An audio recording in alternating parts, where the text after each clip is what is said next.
You are listening to the Horse Radio Network, part of the Equine Network family. Welcome to the Dressage Today podcast's Training Buzz. These short podcasts bring you the best tips straight from our subscription video site, Dressage Today On Demand. To get full access to all our videos, go to ondemand.dressagetoday.com and enter promo code DTPodcast to save 15% off your subscription. Now, listen in on this week's buzz and enjoy the ride. This episode is an excerpt from the 2014 FarmVet USDF Complete Adult Clinic featuring retired FEI 5-star judge Lilo Fore. The horse and rider combination she works with here is at training level. The focus of this ride is on creating responsiveness in the horse. They work on remaining forward even in the down transitions. In the moment you put your leg on and you don't get a reaction, I want you to think you want one, but don't pull on the front, okay? Keep the contact the way it is, but if you use your leg and he doesn't go, I want you to make him go once, quickly.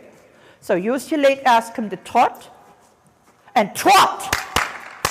That was too lazy. And now walk again, and think of it again. Make him think he has to jump a 3-foot fence after the 3rd stride. And so think about making him go, really go, and trot on again. Just do that a few times. Say, go. That, I don't care. And go. A little bit more. Come. That's it. Even a little more. And try not to turn him in with the neck. Now walk again. Good job. And the walk transition. Just as quick. And then leave him alone already. That's it. So as soon as you applied the contact and he came back, make sure that you don't hang on any longer, yeah? And now again, just use your leg and say you're going. Try not to think that his head has to go down.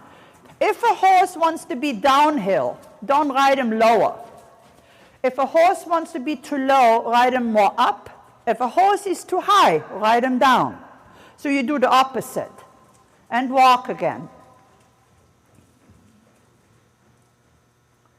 Good, walk through the corner. Think walking with activity, Bobby. And then trot again. And don't pull, just go. And rising trot right away. Say 1, 2, 1, 2.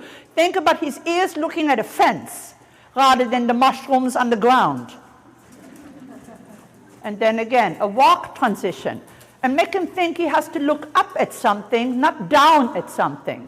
And use your leg aid, a little tap, tap with the whip behind your leg, and then let him go forward again. Say, come on, be a little excited. Yeah. And then rising again, come. And just think that that's enough already. Brrr. Not a lengthening, just a trot. That's it. And then walk again. Make a walk transition and release a little of the contact and walk into the contact. Keep your arms by your side, your hands in front. Try to sit vertical, not leaning behind you. And now trot on again. And you go with him right away and say, to rut, and go on. That was better. Now keep that trot. That's enough. Now, in your whole riding of your trot, you want to not think so much of, oh, I have to put his head down. Think about just riding him into a connection, but he is able to look a little bit up. And keep your right rein a little bit straighter so the horse looks straight. I say sometimes to my riders, sometimes it's important to make him look like wallpaper. He is just as straight as the wall you're going by. And then we can do something else with it. Use your inner leg a little bit more so he's active there. A little more forward. 1, 2, 1, 2, and change rein diagonal. And now think about keeping your left rein. Try not to pull too much on your right, because before the bit comes a little bit out to the right, that means your left side is not keeping straight enough. So a little bit forward again. Say, come. Use your leg a little bit, Bobby. Say, come. There you go.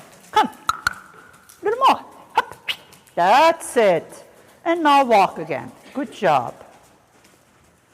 Now stay straight again. Walk with energy. Don't worry if he breaks a moment. Walk him. Walk him. 1, 2, 3, 4. 1, 2, 3, 4. 1, 2, 3, 4. And now trot on again. From that active walk, you will have a better trot.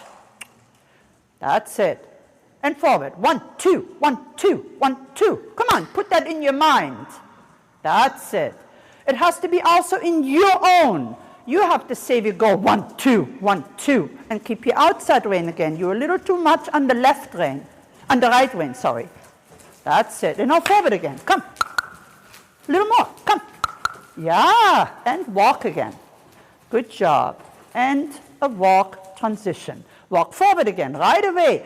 What I also say to riders is don't think about a down transition being an end. Think of your down transition being a new beginning.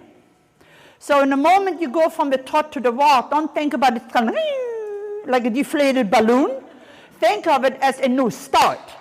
So in the moment you go from the trot to the walk, you're starting something new.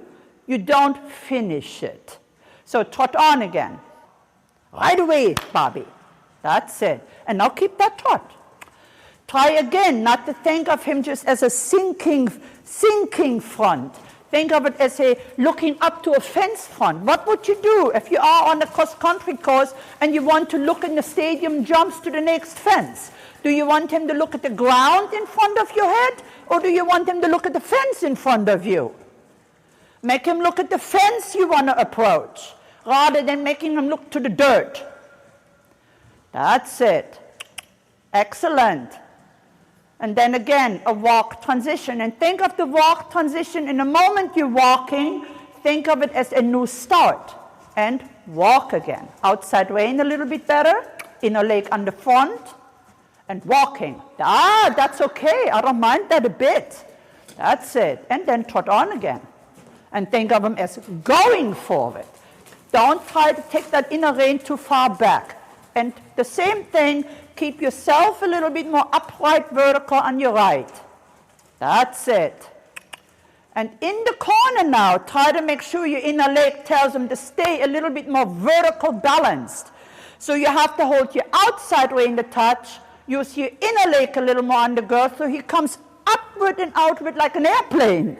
You want him to think of an airplane. It lands on the wheels, the nose is still up. So you want to think of him going up and out. Yeah. Think of you. No, don't over pull the inner rein to get the bend. Try to think of your inner leg to get the bend and keep the horse a little straighter in front of you. That is much better, Barbie. Good job. We hope you enjoyed this bonus podcast. What would you like to learn about, and what tips would you like to hear?